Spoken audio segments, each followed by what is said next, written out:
আপনারা কেমন আছেন সবাই? আজকে ইনশাআল্লাহ তাআলা একটি গুরুত্বপূর্ণ বিষয় নিয়ে আপনাদের সাথে কথা বলবো। ওয়া মা তাওফীকি ইল্লা বিল্লাহ আলাইহি তাওয়াক্কালতু ওয়া ইলাইহি উনীব। আমি আলোচনা শুরু করতে যাচ্ছি একটা হাদিস থেকে।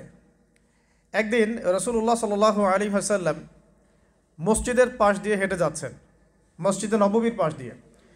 তখন সাহাবায়ে কেরাম রাদিয়াল্লাহু আনহুম আজমাইন তারা মসজিদের মধ্যে বসে একটা বিষয় নিয়ে কথোপকথন করছিলেন।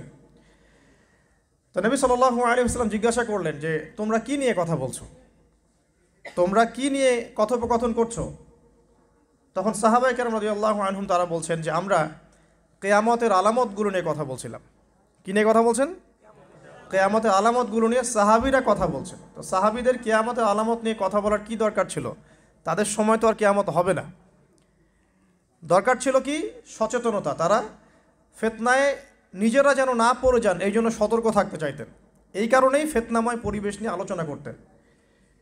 তো নবী সাল্লাল্লাহু আলাইহি ওয়াসাল্লাম তখন বললেন, দেখো, যতদিন পর্যন্ত 10টা আলামত প্রকাশ হচ্ছে না ততদিন পর্যন্ত কিয়ামত হবে না। কয়টা আলামত? 10টা। নবী সাল্লাল্লাহু আলাইহি ওয়াসাল্লাম প্রথমে বললেন 1 নাম্বার হচ্ছে মাসিহুদ দাজ্জাল। কি নাম? মাসিহুদ দাজ্জাল। 2 নাম্বার হচ্ছে ইয়াজুজ এবং মাজুজ। এর আদম সন্তান পৃথিবীতে বের হবে এবং পুরো পৃথিবীটা ম্যাসাকার করে ছেড়ে দিবে। আর মাসিহুদ দাজ্জাল সেও বের হবে শেষ জামানায়, যে ইহুদিদেরকে নিয়ে পুরো বিশ্ব শাসন করবে। বিশ্বের প্রতিটা ডিপার্টমেন্ট সে রুল করবে এবং দাজ্জালের চেয়ে ভয়ঙ্কর কোনো ফিতনা এই পৃথিবীতে আসে নাই, আসবেও না। প্রত্যেক নবী তার কওমকে দাজ্জাল সম্পর্কে সতর্ক করেছিলেন, এমনকি নূহ আলাইহিস সালাম পর্যন্ত তার উম্মতকে দাজ্জালের ফিতনা সম্পর্কে সতর্ক করেছিলেন। নবী সাল্লাল্লাহু আলাইহি ওয়াসাল্লাম বলেছেন যে তোমরা যদি সূরা কাহাফ তেলাওয়াত করো, প্রত্যেক জুমার দিন সূরা কাহাফ তেলাওয়াত করো, অথবা সূরা কাহাফের প্রথম 10টা আয়াত শেষ 10টা আয়াত মুখস্থ রাখো, ইনশাআল্লাহ তাআলা মাসিহুদ দাজ্জাল তোমাদের কোনো ক্ষতি করতে পারবে না। 1 মাসিহুদ দাজ্জাল, 2 ইয়াজুজ আর মাজুজ, 3 হচ্ছে ঈসা ইবনে মারইয়াম। ঈসা ইবনে মারইয়াম যতক্ষণ পর্যন্ত না আসছেন, পৃথিবীতে আবার ইউটার্ন না করছেন এবং তার হাতে মাসিহুদ দাজ্জাল নিহত না হচ্ছে, কিয়ামত হবে না। 4 দাব্বাতুল আরদ, অর্থাৎ পৃথিবীর ভিতরে একটা প্রাণী আছে, মাটি ফেরে এই প্রাণীটা বের হবে কিয়ামতের আগে আগে, এবং এই প্রাণীটা মানুষের সাথে কথাবার্তা বলবে, কথা বলতে পারা প্রাণী। এ যতক্ষণ বের হচ্ছে না কিয়ামত হবে না ইনশাআল্লাহ তাআলা। কটা বললাম? 4টা। 5 হচ্ছে দুখান বা ধোঁয়া। এই পুরো পৃথিবীর আকাশটা একটা নির্দিষ্ট সময় পর্যন্ত ধোঁয়ায় ছেয়ে যাবে এবং হতে পারে, আল্লাহু আলাম, হতে পারে যে সূর্যের আলো পৃথিবীতে পৌঁছাবে না, এমন ধোঁয়া হতে পারে। পুরো পৃথিবীটা ধোঁয়ায় ছেয়ে যাবে, এটা সূরা দুখানের মধ্যেও বলা আছে। এটা 5। 6 নম্বরে নবী সাল্লাল্লাহু আলাইহি ওয়াসাল্লাম বলছেন যে একটা ভূমিকম্প হবে পৃথিবীর পূর্ব দিকে। পৃথিবীর পূর্ব দিক মানে এই যে ভারত, পাকিস্তান, বাংলাদেশ, শ্রীলঙ্কা, ইন্দোনেশিয়া, ঠিক আছে, এই সিঙ্গাপুর, এই যে কন্টিনেন্ট, মালয়েশিয়া, এটা পৃথিবীর পূর্ব দিক। এদিকে একটা ভূমিকম্প হবে। তারপরে 7 পৃথিবীর পশ্চিমে একটা ভূমিকম্প হবে। পশ্চিম মানে বোঝেন না? পশ্চিমা বিশ্ব না, সৌদি আরব না, পশ্চিমা বিশ্ব, ব্রিটেন, ফ্রান্স, জার্মানি, তারপরে যে রাশিয়ান কন্টিনেন্ট, হ্যাঁ, ইউক্রেন, এদিকে আপনার আমেরিকা, এই পুরো পশ্চিমা বিশ্ব, এখানে একটা ভূমিকম্প হবে বড়। এবং এগুলো এমন হবে যেগুলোতে ভূমি মাটিতে ধসে যাবে, মাটিতে ডুবে যাবে। ভূমিকম্প না, ভূমিধস। 8 পৃথিবীর মাঝখানে মধ্যপ্রাচ্যে একটা ভূমিকম্প হবে, যেখানে আমাদের সো কল্ড আমিরুল মুমিনিনরা থাকে, যারা আমেরিকা এবং ইসরায়েলের বন্ধু, এদের এখানে একটা ভূমিকম্প হবে ইনশাআল্লাহ তাআলা। আর 9 ইয়েমেন থেকে একটা আগুন বের হবে। ইয়েমেন থেকে একটা আগুন বের হবে, যে আগুন মানুষকে হাসরের মাঠের দিকে তাড়িয়ে নিয়ে আসবে। আরেকটা বলেছেন 10 নম্বর, যেটা এই মুহূর্তে আমি ঠিক মনে করতে পারছি না। তো এই 10টা আলামতের কথা নবী সাল্লাল্লাহু আলাইহি ওয়াসাল্লাম বলেছেন, না হওয়া পর্যন্ত, এই 10টা আলামত না আসা পর্যন্ত কিয়ামত হবে না। ঠিক আছে? আচ্ছা, এখন এই 10টার মধ্যে সবচেয়ে বড়টা কি? সবচেয়ে বড়টা হচ্ছে মাসিহুদ দাজ্জাল। সবচেয়ে বড়টা কি? ও 10 নম্বরটা মনে পড়েছে, আলহামদুলিল্লাহ। সূর্য উঠবে পশ্চিম দিক থেকে, সূর্য উঠবে পশ্চিম দিক থেকে, তাহলে আর সময় নাই, পৃথিবীর সময় শেষ। এই 10টা মনে থাকবে। আসেন বলি, প্রথমে কি? দাজ্জাল, তারপরে ইয়াজুজ আর মাজুজ, 3 নাম্বার ঈসা ইবনে মারইয়ামের প্রত্যাবর্তন, 4 নাম্বার দাব্বাতুল আরদ, জমিন থেকে প্রাণী বের হয়ে কথা বলবে মানুষের সাথে, ঠিক আছে। 5 নাম্বার কি বললাম? ধোঁয়া, দুখান, ঠিক আছে। 6, 7, 8 3টা ভূমিকম্প, পূর্ব দিকে একটা, পশ্চিমে একটা, পৃথিবীর মাঝখানে একটা। 9 নাম্বার ইয়েমেনের নাম শুনেছেন? ওই যে যেখানে সৌদিরা বোম মারছে আর কি, ইয়েমেনের বাচ্চাদেরকে বোম মেরে হত্যা করছে না, জানেন না খবর? তো ওই ইয়েমেনের ছোট ছোট বাচ্চারা শিয়া সুন্নির কী বোঝে আমার বুঝে আসে না, ওই ছোট ছোট বাচ্চাগুলো শিয়া সুন্নির কী বোঝে আমার বুঝে আসে না, কিন্তু আমেরিকার টাকা খেয়ে এরা ঠিকই বোম মারছে এখানে। আর এই বোমগুলো তো এরা তৈরি করতে পারে না, আমেরিকার কাছ থেকে কিনে নেয়। তো ওই ইয়েমেন থেকে আগুন বের হবে, সেই আগুন মানুষকে হাসরের মাঠের দিকে তাড়িয়ে নিয়ে আসবে, এবং 10 যেটা বললাম সূর্য উঠবে পশ্চিম দিক থেকে, তখন তওবার দরজা বন্ধ হয়ে যাবে। আবার নতুন আরেক শ্রেণী বের হয়েছে মুসলিমদের মধ্যে, বলছে যে কোরআন মানবো, হাদিস মানার কোনো দরকার নাই, কোরআন মানলে যথেষ্ট, হাদিস মানার কোনো দরকার নেই। আবার একটা দল বের করবে, মানে করেছে দেখবেন, যারা হচ্ছে আবার শুধু লা ইলাহা ইল্লাল্লাহ বললেই হবে, আমলের কোনো দরকার নাই। শৈথিল্যবাদী, মুরজিয়া বলে এদেরকে, শুধু লা ইলাহা ইল্লাল্লাহ বললেই হবে, আমলের কোনো দরকার নাই। আবার একটা দল বের করেছে যে যুক্তি দিয়ে কোরআন যতটুকু বুঝবো এটাই মানা যাবে, এর বাইরে মানা যাবে না, মুতাজিলা। যুক্তি দিয়ে কোরআন যতটুকু বুঝবো এতটুকু মানবো, যুক্তির বাইরে যায় মানবো না। এরকম শত শত আকীদার মানুষকে তারা মুসলিমদের মধ্যেই ছড়িয়ে দিয়েছে, এবং মুসলিমদের মধ্যে এই ফিতনাগুলো ছড়িয়ে দেওয়ার ফলে উম্মাহ কী হয়ে গেছে? বিভক্ত হয়ে গেছে। এরপরেও আবার দেখবেন হকপন্থী যারা, তাদের মাঝে সূক্ষ্মভাবে তারা ষড়যন্ত্র করে আপোষে ফাটল সৃষ্টি করে দিয়েছে। বিশুদ্ধ মানহাজের, বিশুদ্ধ আকীদার একটা জামায়ার মধ্যেও দেখবেন আবার ফাটল সৃষ্টি হয়ে গেছে। এগুলো ধর্মতাত্ত্বিকভাবে তারা আক্রমণ করেছে।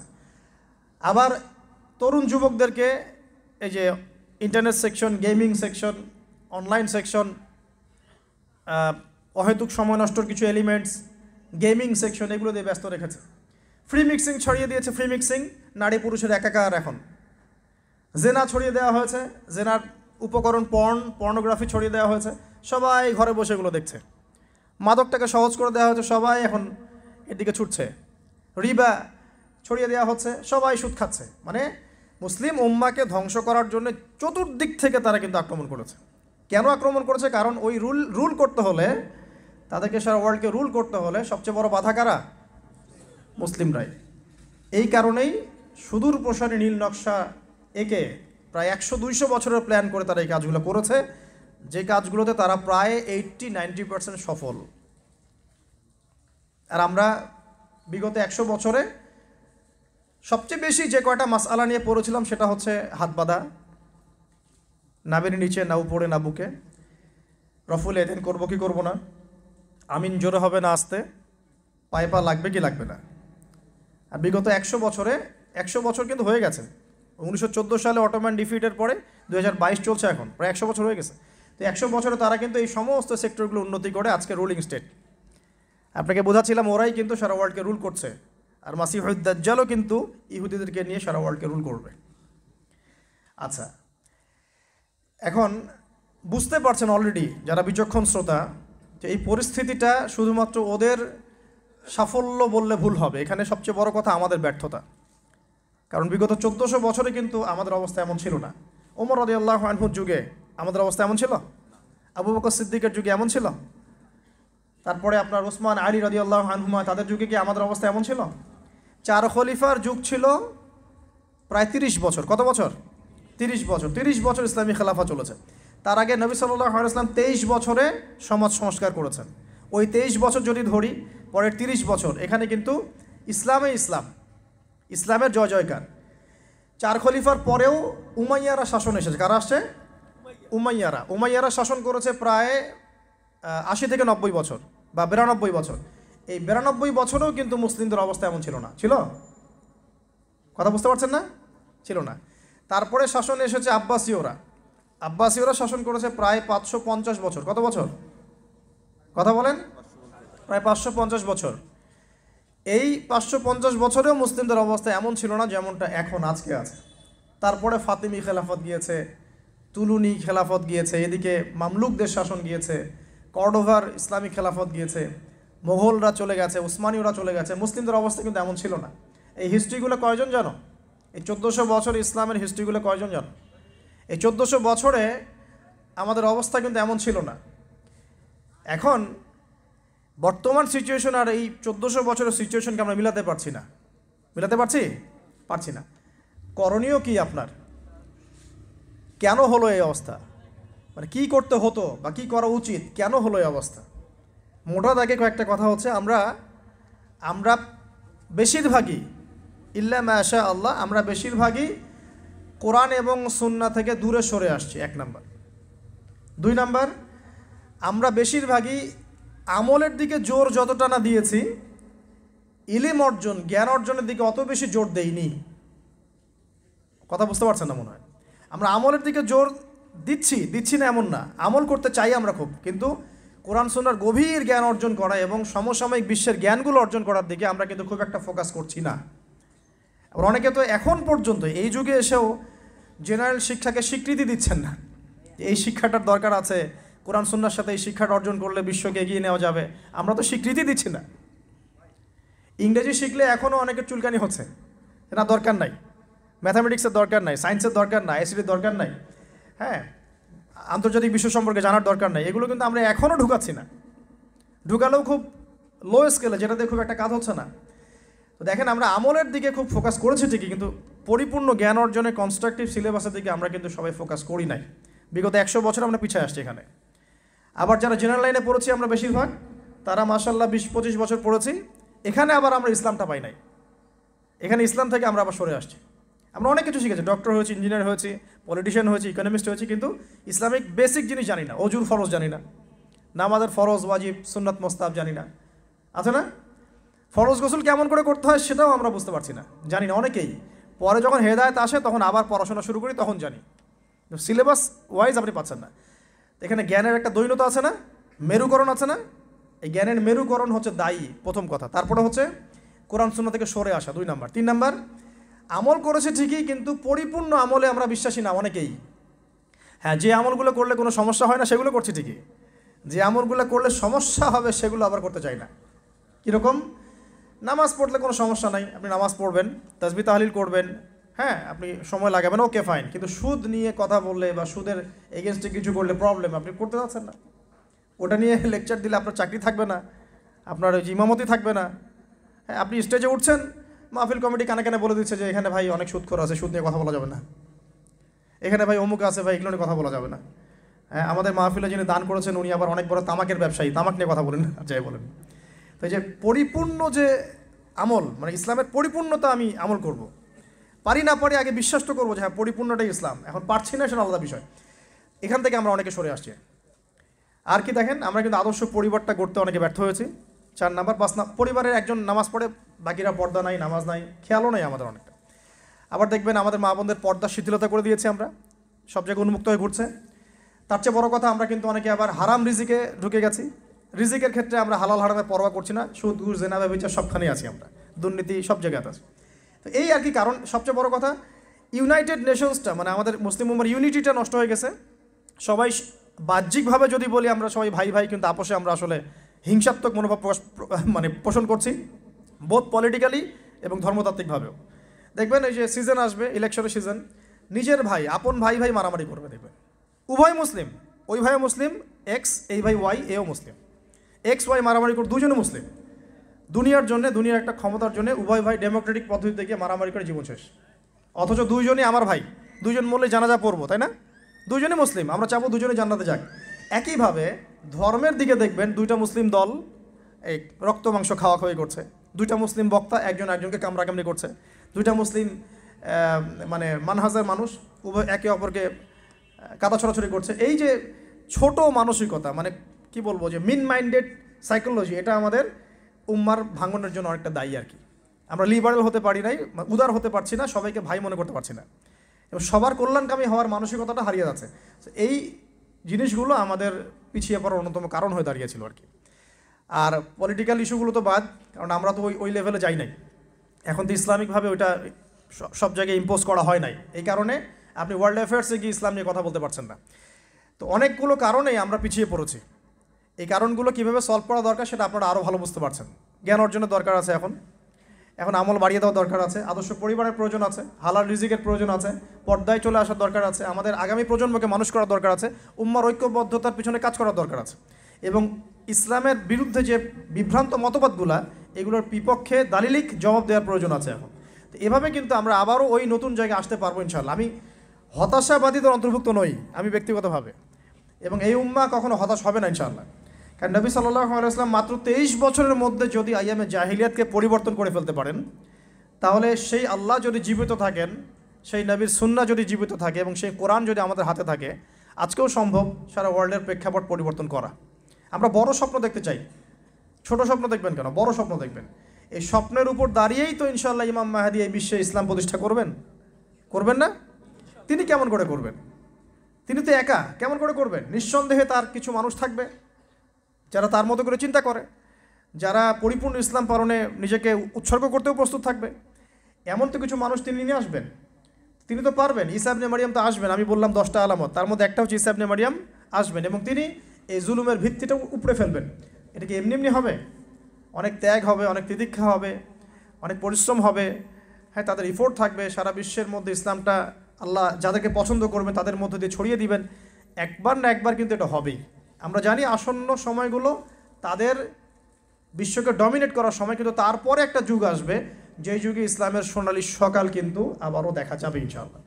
এখন কনক্লুশনে আসার আগে আমি জাস্ট আর কয়েকটা পয়েন্ট বলে শেষ করে দিই যে এই যে দাজ্জালের সারা বিশ্বকে শাসন করার ব্যাপারটা, এর সাথে সম্পর্কিত একটা বিষয় হচ্ছে মুসলিম উম্মার মধ্যে ভ্রান্ত কিছু মতবাদ ছড়িয়ে দেয়া। আমরা অনেক কথাই বললাম, দেখুন নবী সাল্লাল্লাহু আলাইহি ওয়াসাল্লাম, এই জায়গাটা একটু ভালো করে বোঝেন। নবী সাল্লাল্লাহু আলাইহি ওয়াসাল্লাম এমন একটা সমাজকে পরিপূর্ণরূপে পরিবর্তন করে দিয়েছেন যেই সমাজের ম্যাক্সিমাম শিরিক করত, ম্যাক্সিমাম মূর্তি পূজা করত, শিরিক করত, ম্যাক্সিমাম মানুষ সুদ খাইত, ম্যাক্সিমাম মানুষ মাদকদ্রব্য সেবন করত, মেয়েদের কোনো রকমের সম্মান ছিল না, এমনকি গোত্রীয় হানাহানি চরম পর্যায়ে, কথা কাটাকাটি হতে হতেই রক্তক্ষয়ী সংঘর্ষ হয়ে যেত, আমরা যেটাকে আইয়ামে জাহিলিয়াত বলি।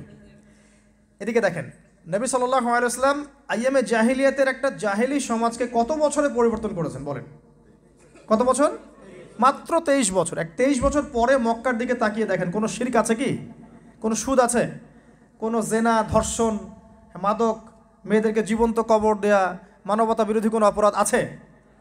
23 বছর। কত বছর? আপনি হিস্ট্রি পড়েন, দর্শনের যে শাস্ত্রগুলো পড়েন, পড়ে দেখেন এমন কোনো দার্শনিক মতবাদ নাই, এমন কোনো ঐতিহাসিক সমাজ পরিবর্তনকারী মতবাদ নাই যেটা এত অল্প সময়ের মধ্যে সমাজ পরিবর্তন করে ফেলেছে। আমি চ্যালেঞ্জ করলাম, আমি নিজে পড়েছি হিস্ট্রি, আপনি পড়েন, আমরা ফিলোসফি পড়েছি, আপনি পড়েন, যে কোনো সভ্যতার কথা বলেন, ওই মার্ক্সীয় সভ্যতার কথা বলেন, আপনি ইতালির সভ্যতা বলেন, ব্যাবিলনের কথা বলেন, চাইনিজ বলেন, রোমকদের বলেন, কোনো সভ্যতাই মাত্র 23 বছরের ব্যবধানে সমাজ পরিবর্তন করতে পারে নাই। নবী সাল্লাল্লাহু আলাইহি ওয়াসাল্লাম 23 বছরের ব্যবধানে শুধু সমাজই পরিবর্তন করেন নাই, পুরো আরবের প্ল্যাটফর্ম চেঞ্জ করে দিয়েছেন এবং তার উপর দাঁড়িয়ে প্রায় 1400 বছর মুসলিমরা সারা বিশ্ব শাসন করেছে। কথা বুঝতে পারছেন না? এখন যারা নবী সাল্লাল্লাহু আলাইহি ওয়াসাল্লামের পরেও নবুয়ত দাবি করছে, আমার পয়েন্টটা এখানে, তাদের মধ্যে কয়জন 23 বছরে সারা বিশ্ব চেঞ্জ করে ফেলছে বলেন? আছে একজন? এটাই প্রমাণ হয়, এটা একটা প্রমাণ যে এরা মিথ্যা, নবী সাল্লাল্লাহু আলাইহি ওয়াসাল্লাম সত্য। কারণ নবী সাল্লাল্লাহু আলাইহি ওয়াসাল্লাম মাত্র 23 বছরে যা করে দেখিয়েছেন তারা শত শত বছর কাজ করে পারে নাই। এতে প্রমাণ হচ্ছে যে আল্লাহ রাব্বুল আলামিনের পক্ষ থেকে নির্বাচিত নবী ছিলেন মুহাম্মদ সাল্লাল্লাহু আলাইহি ওয়াসাল্লাম এবং তারা আল্লাহর পক্ষ থেকে নির্বাচিত মানুষ নন। যদি হতো তাহলে তাদের আদর্শ সারা বিশ্বে ছড়িয়ে পড়তো এবং সারা বিশ্ব তারা শাসন করতে পেরেছে? পারে নাই, ইনশাআল্লাহ পারবেও না। আরও প্রমাণ দেখেন, 2, নবী সাল্লাল্লাহু আলাইহি ওয়াসাল্লামের কাছে এমন একটা কিতাব নাজিল হয়েছে যে কিতাবের এক একটা অক্ষর হচ্ছে মুজিজা, আল কোরআন, তাই না? কোরআনকে কেউ যদি কবিতার বই মনে করে, দেখবেন কোরআন কবিতার মতো লাগছে। আর রহমান আল্লামাল কোরআন খালাকাল ইনসান, ছন্দ আছে না? কোরআনকে কেউ যদি উপন্যাসের বই মনে করে, দেখবেন উপন্যাসের মতো লাগছে। সূরা ইউসুফ পড়ে দেখেন উপন্যাস, আহসানুল কসাস। কোরআনকে কেউ যদি সায়েন্সের বই মনে করে দেখবেন সায়েন্স দিয়ে ভর্তি। কোরআনকে কেউ জীববিজ্ঞানের বই মনে করলে দেখবেন জীববিজ্ঞান দিয়ে ভর্তি। কোরআনকে দেখবেন কেউ যদি ওই যে জিওগ্রাফির বই মনে করে দেখবেন জিওগ্রাফি দিয়ে ভর্তি। কোরআনকে যদি পলিটিক্যাল সায়েন্সের বই মনে করেন দেখবেন পলিটিক্যাল সায়েন্স দিয়ে ভর্তি। যে দিক থেকে আপনি কোরআনকে দেখবেন সেটাই পাবেন। এটা মোজেজা না? মোজেজা, অলৌকিকত্ব। এই কিতাবের একটা শব্দকে কেউ কি ভুল দেখাতে পারবে? এর একটা বিধানকে মানবতার বিরোধী প্রমাণ করতে পারবে? এর একটা আয়াতকে মিথ্যা প্রতিপন্ন করতে পারবে, চ্যালেঞ্জ দিতে পারবে? আল্লাহ পাক চ্যালেঞ্জ দেন নাই? ওয়াইন কুনতুম ফি রাইবিম মিম্মা নাযালনা আলা আবদিনা ফাতু বিসূরাতিন মিন মিথলি। তোমরা যদি আমার বান্দার উপর আমি যা নাজিল করেছি এটা যদি সন্দেহ করো, তাহলে এর মতো একটা সূরা নাজিল করে নিয়ে এসে দেখাও। কি করো?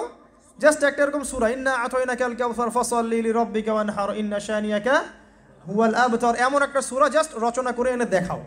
কেউ পারবে? কেউ পারছে? আজ পর্যন্ত এই চ্যালেঞ্জ নিতে কি কেউ পেরেছে? পারে নাই। দেখুন, মুহাম্মদ সাল্লাল্লাহু আলাইহি ওয়াসাল্লামের উপর কোরআনের মতো কিতাব নাজিল হয়েছে, ঠিক আছে, যে কিতাব বিস্ময় অলৌকিকত্ব দিয়ে ভরা। যারা তার পরে নবুয়ত দাবি করছে তাদের কাছে এমন কোন কিতাব এসেছে? এসেছে কোনো কিতাব? কোরআনের সমকক্ষ কোনো কিতাব এসেছে? এই তো প্রমাণ হয়ে যায় যে তারা মিথ্যা, মুহাম্মদ সাল্লাল্লাহু আলাইহি ওয়াসাল্লাম সত্য। আর কিছু লাগে? আরও দিচ্ছি আপনাকে, দেখেন, মুহাম্মদ সাল্লাল্লাহু আলাইহি ওয়াসাল্লাম আমাদেরকে সুন্নাহ দিয়ে গেছেন না? সুন্নাহ, তার সুন্নাহ, দাঁত ব্রাশ করার সুন্নাহ, টয়লেট করার সুন্নাহ, হায়েজের কি করতে হবে, নেফাস হলে কি করতে হবে, স্বপ্নদোষ হলে কি করতে হবে, ঘুমালে কেমন করে ঘুমাতে হবে, ঘুমের মধ্যে ভয় পেলে আপনি কি করবেন, ভালো স্বপ্ন দেখলে কি করবেন, খারাপ স্বপ্ন দেখলে কি করবেন, ঘুম থেকে উঠে জুতোটা পরবেন কিভাবে, কোন পা আগে কোন পা পরে, মোজাটা কেমনে পরবেন, খুলবেন কিভাবে, বাথরুমে ঢুকবেন কোন পা দিয়ে আগে কোন পা দিয়ে পরে, মসজিদে যাবেন কিভাবে যাবেন, ঢুকবেন কিভাবে, বেরোবেন কিভাবে, আপনি নামাজ কেমন করে পড়বেন, রোজা কিভাবে রাখবেন, হজ কিভাবে করবেন, জাকাত কিভাবে দিবেন, আপনি অর্থনীতি কিভাবে চালাবেন, সমাজে মানুষের সাথে কীভাবে মেলামেশা করবেন, আপনি আল্লাহর দিনকে কিভাবে প্রচার প্রসার করবেন, রাষ্ট্র কেমনে চালাবেন, কোন হেদায়েতটা মুহাম্মদ সাল্লাল্লাহু আলাইহি ওয়াসাল্লামের সুন্নাতে নাই? একটা দেখাতে পারবেন যেটা নাই? একটা দিক দেখাতে পারবেন যে মুহাম্মদ সাল্লাল্লাহু আলাইহি ওয়াসাল্লামের সুন্নার বাইরে এটা অপরিপূর্ণ, এমনটা প্রমাণ করতে পারবেন? তাহলে মুহাম্মদ সাল্লাল্লাহু আলাইহি ওয়াসাল্লামের সুন্নাহ হচ্ছে পরিপূর্ণ। তারপরে যারা নবুয়ত দাবি করেছে তাদের সুন্নার মধ্যে কি আছে? তাদের সুন্নার মধ্যে কি আছে? কতটুকু আছে? তারা কি একটা বিষয়ের হেদায়েত দিতে পেরেছে যে মেসওয়াক কেমন করে করতে হয়? নবী সাল্লাল্লাহু আলাইহি ওয়াসাল্লাম তো, এই যে আলেম ওলামা এখানে অনেক আছেন, আমি তাদের সামনে কথা বলতে আসলে গিল্টি ফিল করছি আর কি। তারপরে আলেম ওলামা আমাকে পিছন থেকে সাহস দেন বলে আমি কথা বলি। আর আমি ফিল করি যে আমি আসলে কিছু বলি না, আল্লাহ পাক বলান, আল্লাহ পাক বলার তৌফিক দেন বলেই বলতে পারি, আমার নিজের কোনো ক্ষমতাও জ্ঞান নাই। এখানে দেখেন, মিশকাতুল মাসাহাবি তারা পড়ান মাদ্রাসায়, দেখবেন ওখানে মাথার চুলটা কীভাবে আশ্রাতে হয় সেটার অধ্যায় লেখা আছে আলাদা করে। মাথার চুলটা কীভাবে আশ্রাতে হয় সেটার হেদায়েতও আপনার নবী আপনাকে দিয়ে গেছেন। আর যদি এই হেদায়েতটা আমরা নেই না, কিন্তু রাষ্ট্র কীভাবে চালাতে হবে সেটাও নবীজি বলে গেছেন। আমরা নিতে পারি না বা নিচ্ছি না, হয়তো আমাদের অপারগতা আছে বা আমরা পারছি না। তো যে নবী আপনাকে পরিপূর্ণ একটা সুন্নাহ দিয়ে যাচ্ছেন জীবনের প্রতিটা ক্ষেত্রে, তারপরে যারা নবুয়ত দাবি করছে তারা এমন কোন সুন্নাহ দিয়ে গেছে? তো এতেই তো প্রমাণ হয় নবী সাল্লাল্লাহু আলাইহি ওয়াসাল্লাম সত্য এবং তিনি বাদ দিয়ে সব কিছু কি বাতিল। সে যেই হোক না কেন, এক্স ওয়াই জেড যেই হোক, আমি নাম নিতে চাই না, আমার নাম নিতে লজ্জা করে, ঘৃণা করে, রুচি করে না। আপনারা তো নাম নিয়ে কথাবার্তা বলছেন, আমার নাম নিতেও ঘৃণা করে, লজ্জা লাগে, আমার গায়রতে লাগে যে নবী সাল্লাল্লাহু আলাইহি ওয়াসাল্লামের পরে কারো নাম নিতে হবে অ্যাজ এ নবী, নাউজুবিল্লাহ। আরও আপনাকে দেখাচ্ছি, দেখুন, পরিপূর্ণ জীবন বিধান। আল্লাহ পাক বলেননি যে এই দিন ইসলাম একটা পরিপূর্ণ জীবন বিধান? সূরা মাইদা 3 নম্বর আয়াত পড়ে দেখেন, আল ইয়াউমা আকমালতু লাকুম দীনাকুম ওয়া আতমামতু আলাইকুম নি'মাতি ওয়া রাদিতু লাকুমুল ইসলাম দীনান। সূরা মাইদার 3 নম্বর আয়াত। এখানে আপনি দেখবেন যে বিদায় হজের সময় নাজিল হচ্ছে আয়াতটা। আল্লাহ পাক বলছেন যে আমি ইসলামকে একটা পরিপূর্ণ জীবন বিধান দিয়েছি। ইসলামকে পরিপূর্ণ জীবন বিধান দেওয়া হয়েছে কোরআন এবং সুন্নাহর মাধ্যমে, এবং কোরআন সুন্নাহর মধ্যে আপনি এমন কোনো বিধান নাই যেটা পাচ্ছেন না। মুহাম্মদ সাল্লাল্লাহু আলাইহি ওয়াসাল্লাম ছাড়া এমন কোন ব্যক্তি আছে যাকে এমন একটা পূর্ণাঙ্গ শরীয়ত দেওয়া হয়েছে? আছে? তাহলে এখানেই তো প্রমাণ হয় মুহাম্মদ সাল্লাল্লাহু আলাইহি ওয়াসাল্লাম আল্লাহর পক্ষ থেকে মনোনীত নবী এবং বাকি যারা তারা বাতিল। তারপর সামনে যান, নবী সাল্লাল্লাহু আলাইহি ওয়াসাল্লাম শুধু কি বই লিখে আর লেকচার দিয়ে দিন প্রচার করেছেন?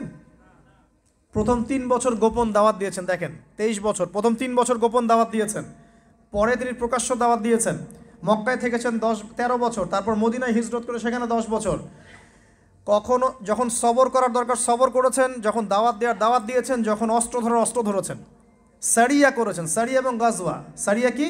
যেখানে নবী সাল্লাল্লাহু আলাইহি ওয়াসাল্লাম অন্য কাউকে আমির হিসেবে দায়িত্বে পাঠিয়েছেন।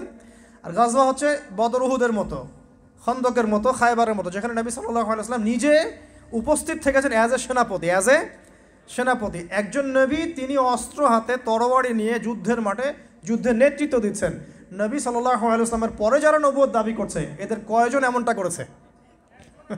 বলেন, একজনও? ওই ঘরের পিছনে বসে বসেই খালি কিছু বই লেখা আর কিছু বিভ্রান্তি ছড়ানো, আর কিছু করেছে? কখনো সম্মুখ সমরে এসেছে? সম্মুখ সমরে আসার সাহসই তো নাই, কারণ তারা বাতিল। আর মুহাম্মদ সাল্লাল্লাহু আলাইহি ওয়াসাল্লাম হক নবী বলে সম্মুখ সমরে নেতৃত্ব দিয়েছেন। প্রমাণ হচ্ছে না যে নবী সাল্লাল্লাহু আলাইহি ওয়াসাল্লাম সর্বশেষ নবী? তারপরে কোনো নবী আসবেন না ইনশাআল্লাহ তাআলা। দেখুন আরও একটা পয়েন্ট বলি, কিয়ামত, নবী সাল্লাল্লাহু আলাইহি ওয়াসাল্লামের উপর যা নাজিল হয়েছে কোরআন এবং সুন্নাহ এবং দ্বীন ইসলাম, কিয়ামত পর্যন্ত থাকবে না? থাকবে না? নবী সাল্লাল্লাহু আলাইহি ওয়াসাল্লাম বাদ দিয়ে যারা নবুয়ত দাবি করেছেন, এই পর্যন্ত প্রায় 30 জন হয়ে গেছে। কিন্তু নবীজি বলেছিলেন যে 30 জনের বেশি বা প্রায় 30 জন মিথ্যা নবুয়তের দাবিদার আসবে আমার পরে, যার মধ্যে 3 জন হবে মহিলা। 3 জন কি? মহিলা। 27 জন পুরুষ। তো যারা দাবি করেছে, তাদের আদর্শ, তাদের শরিয়াহ পৃথিবীতে টিকে আছে না মিটে গেছে? মুসাইলামা কাযযাব কি এমন কোনো শরীয়ত নিয়ে এসেছিল যেটা কিয়ামত পর্যন্ত আছে? এমন কোনো কিতাব নিয়ে এসেছিল যেটা কিয়ামত পর্যন্ত থাকবে? এমন কোনো সুন্নাহ দিয়েছে যেটা সার্বজনীন? এমন কোনো দিন দিয়েছে যেটা পূর্ণাঙ্গ? মুসাইলামা কাযযাব কি অস্ত্র ধরেছে? ধরেছিল মনে হয়, তাকে তো হত্যা করা হয়েছে আবু বকর রাদিয়াল্লাহু আনহুর সময়। তো দেখুন, কিয়ামত পর্যন্ত এই যে দিনটা বিজয়ী থাকা, এটা হচ্ছে সেই আলামত যে নবী সাল্লাল্লাহু আলাইহি ওয়াসাল্লামের উপর যেই সত্তা এই দিন নাজিল করেছেন, সেই সত্তা তাকে শেষ নবী করেছেন। তারপরে আর কেউ আসবে না যার দিন কিয়ামত পর্যন্ত থাকবে। সর্বশেষ এই পৃথিবীতে কি হবে দেখুন, সর্বশেষ এই পৃথিবীতে ইমামুল মাহদী আসবেন ফাতিমা রাদিয়াল্লাহু আনহার বংশ থেকে। ফাতিমা রাদিয়াল্লাহু আনহা কে? নবী সাল্লাল্লাহু আলাইহি ওয়াসাল্লামের মেয়ে, তারই লেগেসি থেকে আসবেন। ইমামুল মাহদীর পরে ঈসা ইবনে মারইয়াম আসবেন। তিনি কোনো নবী হয়ে আসবেন না, বরং নতুন করে শরীয়ত নিয়ে আসবেন না। তিনি নবী হিসেবে আসবেন, কিন্তু কোনো শরীয়ত নিয়ে নয়, বরং নবী সাল্লাল্লাহু আলাইহি ওয়াসাল্লামের এই যে শরিয়া, এটাই তিনি ফলো করবেন। এবং প্রত্যেক আহলে কিতাব তার প্রতি ঈমান নিয়ে আসবে। তো এই যে ইসলাম দিয়ে, ইসলামিক সভ্যতা দিয়ে যে পৃথিবীটা শেষ হচ্ছে, এটা কি কিয়ামত পর্যন্ত দিন জীবিত থাকার প্রমাণ না? প্রমাণ হয়ে গেল। তাহলে যে নবীর উপর এমন দিন আসতে পারে যা কিয়ামত পর্যন্ত টিকে থাকবে, সেই নবী কি শেষ নবী নন? যদি এমন কোনো ব্যক্তি আসতো, বা বোঝেন, মনে করেন 2050 সালে পৃথিবী থেকে ইসলাম মিটে গেছে, কথার কথা, নাউজুবিল্লাহ, তাহলে প্রমাণ হয়ে যেত যে ইসলাম মিথ্যা এবং নতুন নবুয়তের দরকার ছিল। আপনারা বুঝতে পারছেন না? তাতারি মানে যে মঙ্গোলিয়ানরা, এরা এই 1250 থেকে 1300 সালের মধ্যেই এই বাগদাদকে আক্রমণ করেছিল, মনে আছে? যারা হিস্ট্রি পড়েছেন তারা জানেন, বাগদাদকে আক্রমণ করেছিল এবং বাগদাদকে পুরো ম্যাসাকার করে ফেলেছে। তখন ওদের হাতে যদি পৃথিবীর সমস্ত মুসলিমরা শেষ হয়ে যেত আর ইসলাম এখন পর্যন্ত না আসতো, আমরা বুঝতাম ইসলাম মিথ্যা। আল্লাহ পাকের এই প্রতিশ্রুতি মিথ্যা, কারণ এটা 1200 সালে থেমে গেছে।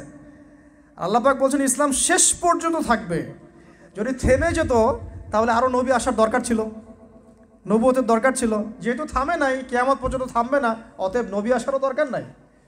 অতএব শেষ নবী তিনি যথেষ্ট, আর নবী আসার দরকার নাই। কখন দরকার হতো? যখন যদি এই শরীয়তটা থেমে যেত, তখন আবার নতুন করে কিতাব আসতো, আবার নতুন করে নবী আসতো। সেটা এখন হচ্ছে না।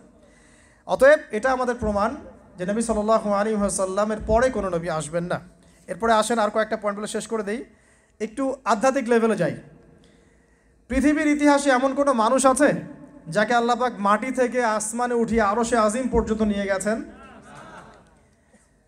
যারা তারপরে নবুয়ত দাবি করেছে, তাদের কাউকে কি আল্লাহ পাক মেরাজ ঘটিয়েছেন? তাহলে কোন সাহসে তারা নবী সাল্লাল্লাহু আলাইহি ওয়াসাল্লামের এই রিসালাতের শানে কথা বলছে? যদি তারা তার চেয়ে বড় হতো, আরও নবীর প্রয়োজন হতো, তাহলে তাদেরকে আল্লাহ পাক আরশের উপরে উঠিয়ে নিতেন। নিয়েছে নাকি? কি সমস্যা?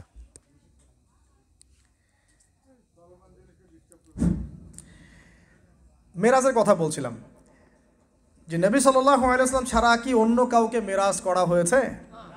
অন্য নবীদের কথা আমরা বাদ দিচ্ছি, নবী সাল্লাল্লাহু আলাইহি ওয়াসাল্লামের পরে যারা নবুয়ত দাবি করছে তাদের কাউকে কি মেরাজ ঘটানো হয়েছে? হয় নাই। অতএব নিঃসন্দেহে নবী সাল্লাল্লাহু আলাইহি ওয়াসাল্লামের কথা সত্য, বাকিদের কথা কি মিথ্যা। ওয়াহি জিবরাইল আলাইহিস সালাম আল্লাহর পক্ষ থেকে এসেছেন, নবীজিকে জড়িয়ে ধরেছেন, ধরে বলেছেন পড়ুন। নবীজি বলছেন মা আনা বিকারি, আমি তো পড়তে জানি না। আবার বলছেন ইকরা, পড়ুন। নবীজি বলছেন মা আনা বিকারি, আমি তো পড়তে জানি না। ইকরা বিসমি রাব্বিকাল্লাযী খালাক, কোরআন নাজিল হলো। ওয়াহিটা কি? আল্লাহর পক্ষ থেকে প্রত্যাদেশ। কে নিয়ে আসবেন? জিবরাইল আলাইহিস সালাম। নবী সাল্লাল্লাহু আলাইহি ওয়াসাল্লামের ইন্তেকালের পরে কি আর কখনো জিবরাইল আলাইহিস সালাম কারো কাছে এসেছে? কেউ কি বলতে পারবে আমার কাছে জিবরাইল এসেছে? যার কাছে জিবরাইল আসবে সে তো নবী হয়ে যাবে। আমার কথা বুঝতে পারছেন না? যার কাছে জিবরাইল আলাইহিস সালাম নবুয়ত নিয়ে আসবে, ওহী নিয়ে আসবে, সে তো নবী হয়ে যাবে। যারা তারপরে নবুয়ত দাবি করেছে তাদের কারো কাছে কি জিবরাইল আলাইহিস সালাম ওহী নিয়ে এসেছেন? আসেন নাই। তাহলে প্রমাণ হয়ে গেল তারা নবী নন। আর ওহী ছাড়া তো নবী হওয়ার কথা না। নবী কখন হবে একজন? যখন তার কাছে আল্লাহর পক্ষ থেকে কি আসবে? ওহী আসবে। ইলহাম তো অন্য জিনিস। ইলহাম তো মূসা আলাইহিস সালামের মায়ের কাছেও এসেছে। তা কি মূসা আলাইহিস সালামের মা কি নবী? কথা বুঝতে পারছেন না মনে হয়। মূসা আলাইহিস সালামকে ভাসিয়ে দেওয়ার জন্য আল্লাহ পাক আদেশ করছেন যে ফেরাউনের দলবল এই বাচ্চা কাচ্চা দেখলে কেটে ফেলবে একদম। তুমি মূসাকে একটা সিন্ধুকে ভর্তি করে নীল নদে লোহিত সাগরে ছেড়ে দাও। তো এই যে কথাটা আল্লাহ পাক মূসা আলাইহিস সালামের মায়ের মনের মধ্যে ইলহাম করেছিলেন, কোরআন পড়ে দেখেন। তো এটা কি জিনিস? এটা হচ্ছে একটা চেতনা যেটা আল্লাহ পাকের পক্ষ থেকে আপনার মনের মধ্যে চলে আসবে। হয় না যে আপনি ইস্তেখারা করছেন, একটা কাজ করতে যাবেন, দ্বিধাদ্বন্দ্বে ভুগছেন, করবেন কি করবেন না। সলিউশন কি? আপনি ইস্তেখারার নামাজ পড়লেন, ইস্তেখারার দোয়া করলেন, দেখবেন স্বপ্নের মাধ্যমে হোক বা বাস্তবে হোক আল্লাহ পাক আপনার মনটা কিন্তু একটা দিকে ঘুরিয়ে দিবেন ইনশাআল্লাহ। ইস্তেখারা, ইলহাম।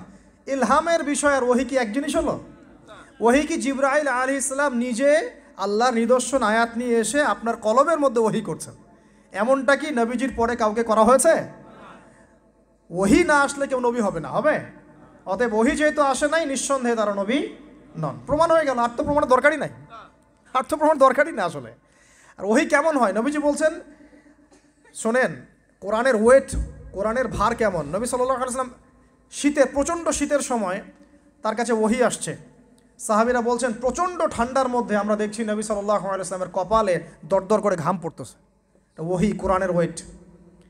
একবার সাহাবী সম্ভবত যায়েদ ইবনে হারেস রাদিয়াল্লাহু আনহু, তার উরুটার উপরে নবী সাল্লাল্লাহু আলাইহি ওয়াসাল্লামের পাটা ছিল, পা মোবারক ছিল।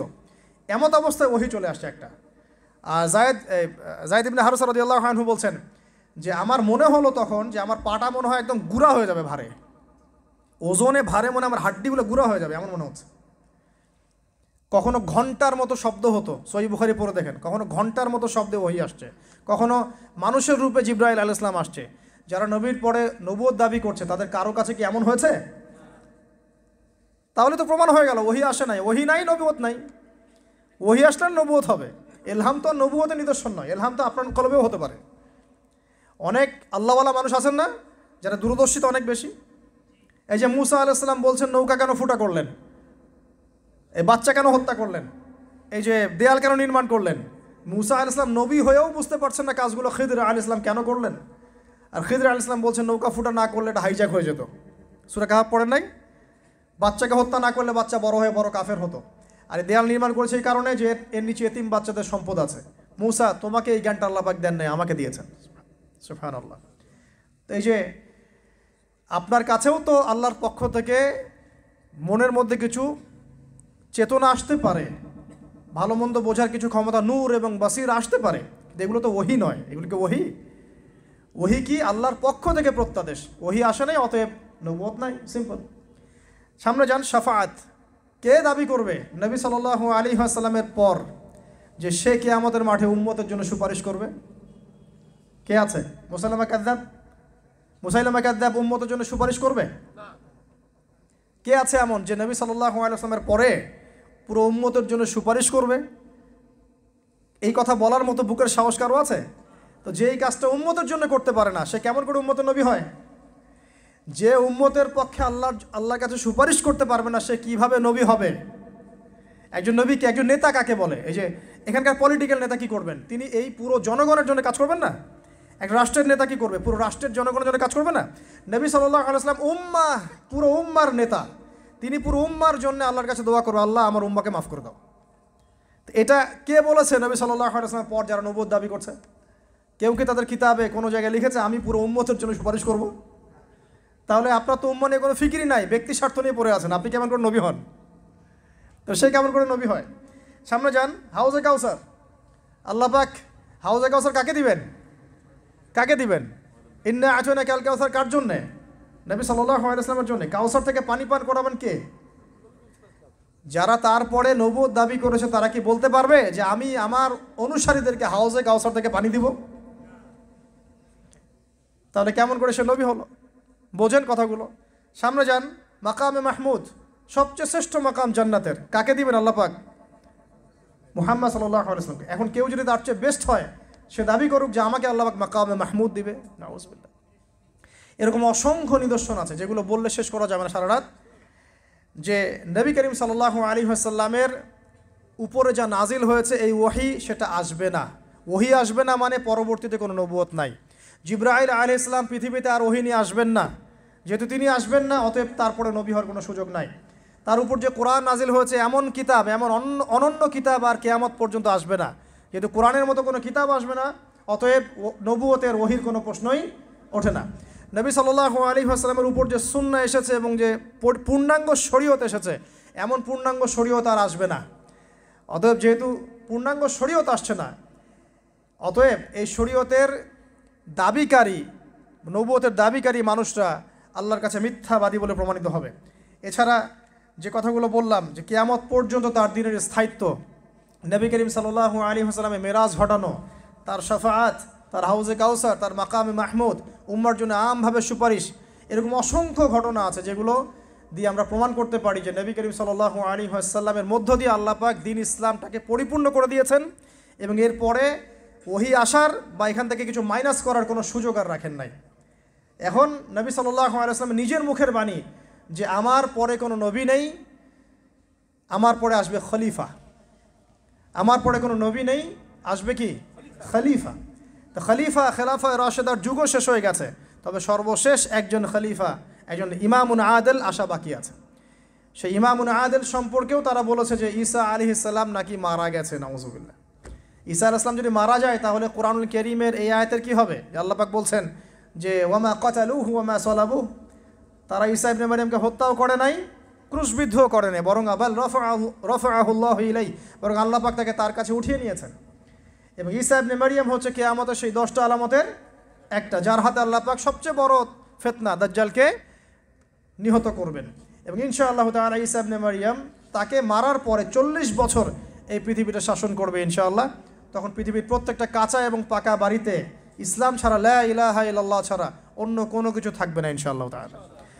আমরা দোয়া করি আল্লাহ রাব্বুল আলামিন আমরা সবাইকে ইসলামের আসন্ন বিজয় দেখে যাওয়ার তৌফিক দান করুন। আল্লাহ পাক এই যে দাজ্জালীয় সভ্যতার ধর্মতাত্ত্বিক যে ফিতনাগুলো ছড়িয়ে দিয়েছে, এগুলো থেকে আল্লাহ পাক আমাদের যুব সমাজকে, আমাদের সাধারণ মানুষকে হেফাজত করুন। আল্লাহ পাক আমাদেরকে দ্বীনের জ্ঞান অর্জন করার তৌফিক দান করুন, যাতে করে মূর্খরা আমাদেরকে শিখাতে না আসে।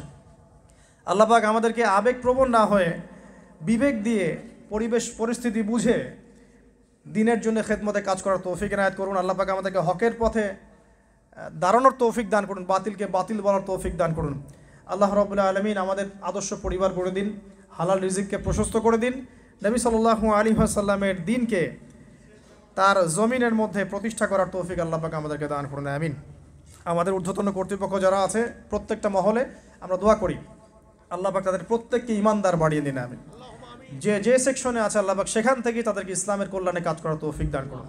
আল্লাহ আমাদের ঊর্ধ্বতন যত কর্তৃপক্ষ আছে আল্লাহ পাক তাদেরকে শক্তিশালী করুন, দ্বীন ইসলামের বুঝ দান করুন, ইসলামের কল্যাণে কাজ করার তৌফিক দান করুন, ইসলামের খাদেম বানিয়ে দিন এবং ইসলামের অপশক্তি যারা আছে এদের বিরুদ্ধে অবস্থান নেওয়ার তৌফিক আল্লাহ পাক দান করুন, আমিন।